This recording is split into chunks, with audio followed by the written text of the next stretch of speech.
Says, all right, this one is restricting the entry of foreign nationals. Here's why.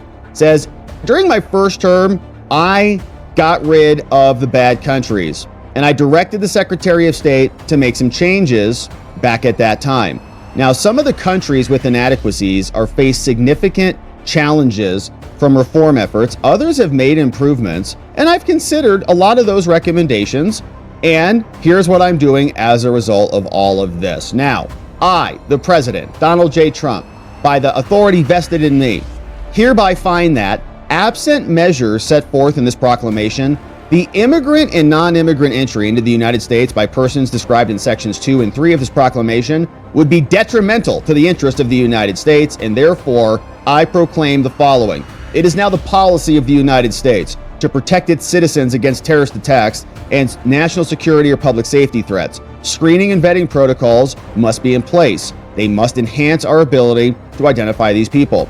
Information sharing and identity management protocols are also important, and we need to make sure we're doing a good job with those. So the executive order tells us here, a prior one, 14161, says the Attorney General, Pam Bondi, with DNI Tulsi Gabbard, within 60 days, shall jointly submit to the President countries that might be a problem. They did that, and in evaluating these recommendations, I considered a bunch of risks, including non-immigrant visas, overstays, and other problems. I reviewed all these factors, and I've hereby imposed a new proclamation.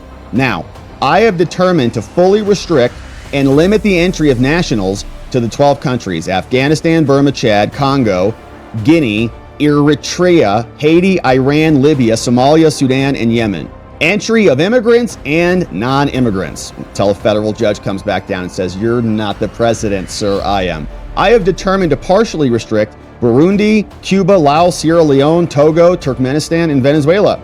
And there are identity and information sharing requirements, and he goes through each country. Afghanistan has the Taliban. Burma is not working with their visa overstays. Look at that. Burma has 42% visa overstays. Golly, no. The entry into the United States is a problem. Chad, 54% visa overstays, 49%. Whole program. That's why I was saying, just cancel the visas, all of them. Congo, according to Overstay, Republic of Congo, 30%. Guinea, overstay rate, 70%. Once you get a visa, you're good and you're not leaving. Eritrea, 20%, all the way up to 55% for J visas. Haiti, same thing, 31%, 25% there. They're not as bad, the Haitians.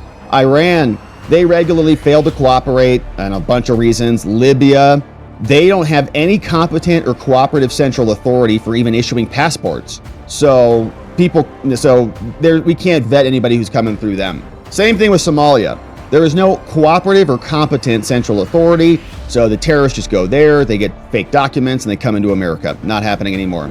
So Sudan lacks a competent or cooperative central authority, and Yemen is the same. No, you can't really, they don't know who's in their country, so we can't take people who come through their country. Burundi, 17% overstays, lower.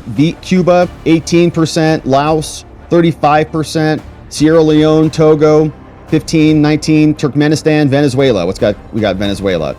10% overstays, but they've historically refused to accept back their nationals because they send their Tren de Aragua gangbangers up to us. Now, scope and implementation, they say, there are some exceptions. If you're a lawful permanent resident, right, there are exceptions. If you have any foreign national traveling with a valid non-immigrant visa, like you've got a NATO visa or probably some sort of a security visa, athletes, immediate family immigrant visas, adoptions, special immigrant visas from Afghanistan, bunch of exceptions, okay? The courts can chill out. Adjustments to and removal of suspensions and limitations, and the rest of this is about enforcement. Secretary and Homeland shall consult with the appropriate international partners to do this. Implementing this proclamation, you shall follow all the laws. No immigrant or non-immigrant visa issued before this effective date shall be revoked, and this proclamation shall not apply to any individual who's been granted asylum or the other claims against torture, any of those other things, which they will start to file for, okay, just to be clear.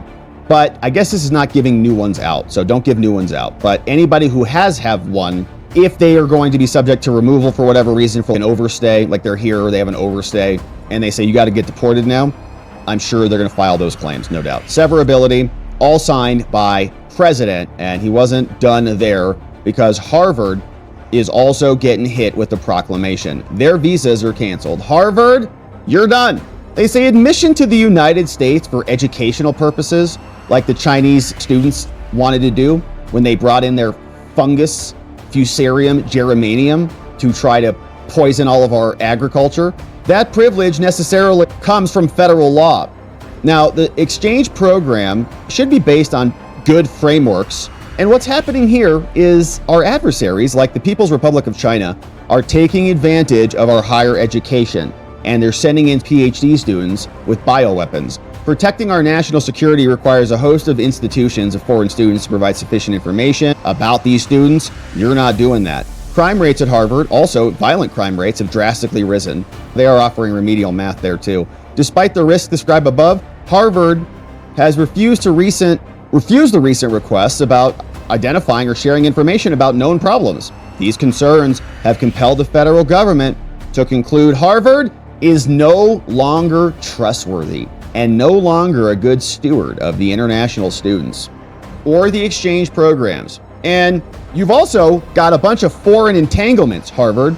According to the Harvard Crimson, Harvard has received more than $150 million from foreign governments, over $1 billion from foreign sources. Over the last 10 years, Harvard has got more than $150 million from China alone.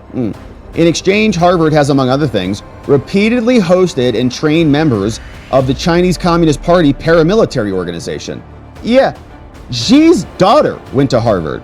Harvard researchers have also partnered with China-based individuals on research that could advance China's military. Finally, Harvard continues to flout the civil rights of their students, and a bunch of organizations are non-egalitarian, and a lot of it's coming from foreign students. And so I've determined it is necessary to restrict the entry of foreign nationals to Harvard because I'm the president. Now, I have determined that entry is detrimental, and Harvard's conduct has rendered it unsuitable for the destination of foreigners. Now, Harvard can fix it, but until such time, I, as the president, have to safeguard national security, and it is in the national interest of America to deny foreign nationals access to Harvard. 100% agree, couldn't agree more. It's bizarre that our country would allow, for example, another nation like the Chinese to come in, undercut all of our markets, take all of our manufacturing, steal all of our IP, and then get trained by our best universities in America. It's like we might as well just give them the keys to the whole country. What are you doing? If Harvard is so great an asset, if they're so smart and they produce so many good things, which they don't, what have they created that's so incredible? In my lifetime, I don't know. I don't think I can name a single thing from Harvard. Did they cure something? Did they invent some new material?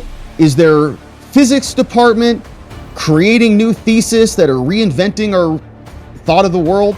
Did they create AI? Are they blasting off to the moon? Are they solving complicated research problems? They say they are, but what are they doing? Did they solve climate change? No, but they worked hard on that. Did they solve racial and gender discrimination and inequality in America? No, but they spent a lot of time and effort on that. In fact, they spent millions on lying professors who are now suing the university for being fired for lying. So we don't need to fund it anymore. And the foreign students who are coming in here who are from China bringing bioweapons into the University of Michigan out in Detroit, caught in the airport with fungi wrapped around in tissue paper, shoved in socks so that they could bring it in and cultivate it in our own university labs, lying to the lab inspectors. Oh no, it's not Fusarium geranium. We're tired of the academic elite. We don't need the foreign students. We don't need these professors. We don't need any of it. So if they want to do something useful for America and not be beholden to the money and the foreign global community,